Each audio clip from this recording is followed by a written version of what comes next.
السلام علیکم ملګرو. عمران خان د پی ډی ایم چیلنج قبول کو او یو ځل بیا د ملک نه د نه تښتېدو فیصله کړې ده. عمران خان یو ډیر غټ اعزاز حاصل کو، یو عالمی ریکارډ قائم کو. هغه څه ریکارډ دی؟ عمران خان ته په یو ډیر اهم کیس کې ډیر اهم ثبوتونه په لاس باندې ورغلي دي او څنګه دې سره ټول گیم چې دی هغه بدلیدي شي. یو ښځې په عمران خان باندې د ډالرو باران کړی دی. هغه ولې کړی دی؟ د بھارتی وزیر اعظم نریندر مودي په خطر کې دی. دغه دپاره د یو خطرې خبر دی. هغه څه خبر دی؟ او چین یو ځل بیا یو ډیر اهم رهنما ته د 500 سزا اورولې ده. د ولې اورولې ده؟ د هغې څه وجه ده؟ دا ټولې خبرې په دې نوي ویډیو کې تاسو سره شریکوم. ملګرو تاسو ته پته ده په هر یو ویډیو کې یو سوال زه تاسو ته مخې ته ایږدم. د هغې سوال جواب تاسو ماله په کمنټ کې راکوئ. نننی سوال دا دی، په دې سکرین باندې تاسو ته تصویر ښکاري. دا یو سینیر صحافي دی انصار عباسي او د یو سروې ریپورټ جاری کړی دی او د هغې مطابق دی وایي چې د عمران خان کم مقبولیت دی نه هغه 3% دی او د نواز شریف چې کم مقبولیت دی نه هغه 70% دی. د دې جواب ماله په کمنټ کې راکړئ چې د عمران خان مقبولیت څومره دی، د نواز شریف مقبولیت څومره دی،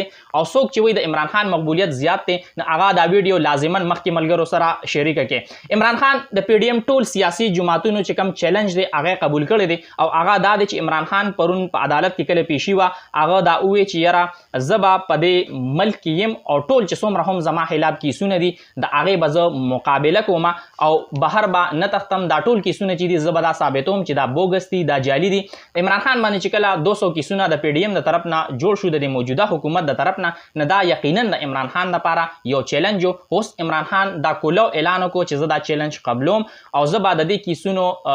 مقابله کوم او زه به دا ثابتوم چې دا ټول کیسونه چې دي دا جعلي دي او بوګس دي او زه به بهر نه تښتم. د پی ډی ایم دا سوچ چې عمران خان باندې به مونږ ډیر زیات کیسونه جوړ کړو او هغه به بهر وتښتي او بیا به مونږ پاکستاني عوام ته دا ووایو چې چاته تاسو بهادر وئ هغه لاړو بهر وتښتو، خو چونکې داسې ونه شو. د عمران خان تا یو ډیر اهم ثبوتونه چې دي مخې ته راغلي دي. یو ډیر اهم کیس کې چې کوم اهم ثبوتونه دي عمران خان له په لاس باندې ورغلي دي او څنګه دې سره ټول گیم چې دی هغه بدلیدي شي. القادر ټرست کیس کې عمران خان ته ډیر اهم ثبوتونه په لاس باندې ورغلي دي. دا هغه کیس دی چې په کومه کې عمران خان گرفتار شوی. عمران خان بیګا خطاب کړی دی او هغې کې دا ویلي دي چې اپریل 2022 کې د هغه ټیم چې کوم نیب چیرمن دی آفتاب سلطان او باقي چې کوم افسران دي هغوی یو میټینګ کړی دی او هغې میټینګ کې دوی دا فیصله وکړه چې موږ برطانیې ته نشو تللی چې هلته دا کیس لړو کو، لہذا دا کیس چې دی کې هیڅ هم نشته او دا کیس چې دی نه دا به مونږ له پکاري چې دا مونږ بند کو. او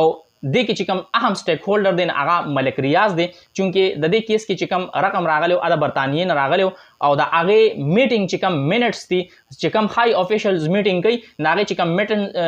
منټس وي نه هغه لیکلي کېږي باقاعده چې دې میټینګ کې څه خبرې زیر غور راغلې، دې میټینګ کې څه فیصلې وشوې. نو اوس هغه میټینګس چې دي هغه چې عمران خان ته را رسولي دي عمران خان له په لاس باندې ورغلي دي او عمران خان به دا ثبوت چې دی نه عدالت کې ښیي او که دا ثبوت یې عدالت کې وښودو نو یو منټ کې به دا کیس چې دی نه دا به ختم شي. عمران خان د دې چې کوم باقي تفصیل دی هغه هم مخې ته کېښودو او دی ووایي چې د دې نه ماته هېڅ ذاتي فایده نه ده میلاو شوې. دا پیسې چې دي اوس هم د سپریم کورټ په اکاونټ کې پرتې دي او که چېرې حکومت دا وایي چې د سپریم کورټ اکاونټ چې دی هغه سرکاري اکاونټ نه دی، هغه زموږ اکاونټ نه دی، نو هغې د سپریم کورټ ته یو پیټیشن ولیږي، یو درخواست یې ورته ولیږي او دا پیسې چې دی نو سټیټ بینک ته دی ټرانسفر کړي، دې کې هېڅ هم نشته. بل اړخ ته عمران خان څه داسې یو اعزاز حاصل کو او عمران خان کم یو عالمي ریکارډ قایم کړی دی. څنګه تاسو ته پته ده عمران خان څنګه په ټیک ټاک باندې خپل اکاونټ جوړ کړو نو عمران خان ډېر زیات وایرل شو او لومبي اعزاز یې خدا حاصل کړو چې لومبي 18 غنټو کې عمران خان 1 میلیون سبسکرایبر پوره کړل او بیا د ټیک ټاک چې کوم ماهرین دي هغوی دا وایي چې یاره عمران خان په خپل لومبي ویډیو باندې د 100 میلیون نه زیات ویوز حاصل کړل نو دا هم د خپل نوعیت یو منفرد ریکارډ دی. اوس ساوث ایشیا انډیکس یو رینکینګ جاری کړی دی. ساوث ایشیا انډیکس مختلف اعداد و شمار خلکو سره شریکوي، مختلف چې کوم اعداد و شمار وي د هغې چې کوم ریکارډ وي د هغې رینکینګ جاری کوي. نو اوس هغوی یو رینکینګ جاری کړی دی او د هغې مطابق د عمران خان په ټیک ټاک باندې ټولو نه زیات فالوورز لرونکي سیاستدان جوړ شو. یعنی د دنیا چې کوم غټ غټ سیاستدانان دي او د هغوی په ټیک ټاک باندې اکاونټونه دي هغه سیاستدانان چې دي عمران خان وروستو پرېښودل او عمران خان اوس داسې یو واحد سیاستدان دی چې د هغه د ټولو نه زیات فالوورز دی په ټیک ټاک باندې. د عمران خان 6.5 میلیون فالوورز چې دي په ټیک ټاک باندې پوره شو. پرون یو ښځې عمران خان باندې د ډالرو باران کړی دی. دی ولې کړی؟ څنګه تاسو ته پته ده د پاکستان عوام عمران خان سره ډیر زیات محبت کوي. چې چېرته هم ځي اټومیټیکلی هلته خلک راجمع شي. ایون دا چې کله هغه عدالت کې د هغه پیشي وي د عدالتي چې کومه عمله ده وکیلان دي هغوی صرف په دې کوشش کوي چې عمران خان سره یو سیلفي واخلي. عدالت ته چې کله هم لاړ شي د جلسې شان یو ماحول جوړ شي او تاسو به دې نه مخکې دا لیدلی وي چې په سیاستدانانو باندې د هغوی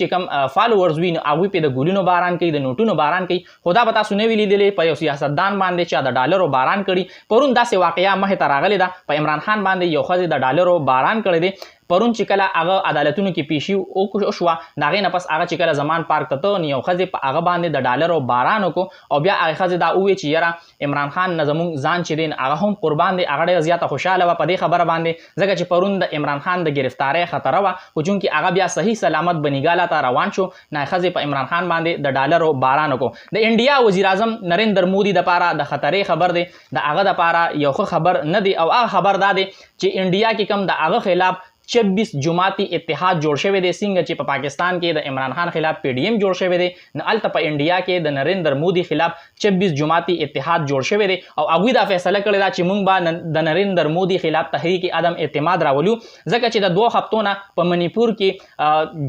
خانه جنګي چې ده نو هغه شروع ده او اپوزیشن چې کوم جماعتونه دي هغوی دا غواړي چې هغوی نریندر مودي سره په دې باندې خبرې اترې وکړي خو نریندر مودي هغوی سره نه کینی نو اوس چې کوم اپوزیشن جماعتونه دي اتحاد دی هغوی دا فیصله کړې ده چې موږ به د نریندر مودي خلاف تحریک عدم اعتماد راولو چین یو ځل بیا یو ډېر اهم رهنما ته د 500 سزا اورولې ده چین کې یو صوبه ده زینګ جیانګ د هغې چې کوم سابقه سربراه دی څنګه چې دلته وزیر اعلی وي نو هلته چې کوم د صوبې سابقه سربراه دی نو هغه باندې د 25 میلیون کرپشن الزام دی او اوس د هغې کرپشن په الزام کې هغه ته سزای موت اورولې دی او چین یو واحد داسې ملک دی چې هلته په کرپشن باندې سزای موت دی د 500 سزا ده باقي چې کم نور ملکونه دي هغې کې د کرپشن سختې سزاګانې شته خو دومره سخته سزا چې ده هغه په یو ملک کې هم نشته چې په کرپشن باندې هغه ته د 500 سزا وورول شي نن بیا په عدالت کې د عمران خان پیشي ده په سپریم کورټ کې کم توشاهانه کیس دی د هغې حوالې سره څومره هم اپډیټس وي او په راتلونکي ویډیو کې زه تاسو سره شریکوم دا ویډیو مخکې ملګرو سره ضرور شیر کړئ او تاسو خپل قیمتي رای هم ما سره په کمنټ کې ضرور شریکه کړئ د الله په امان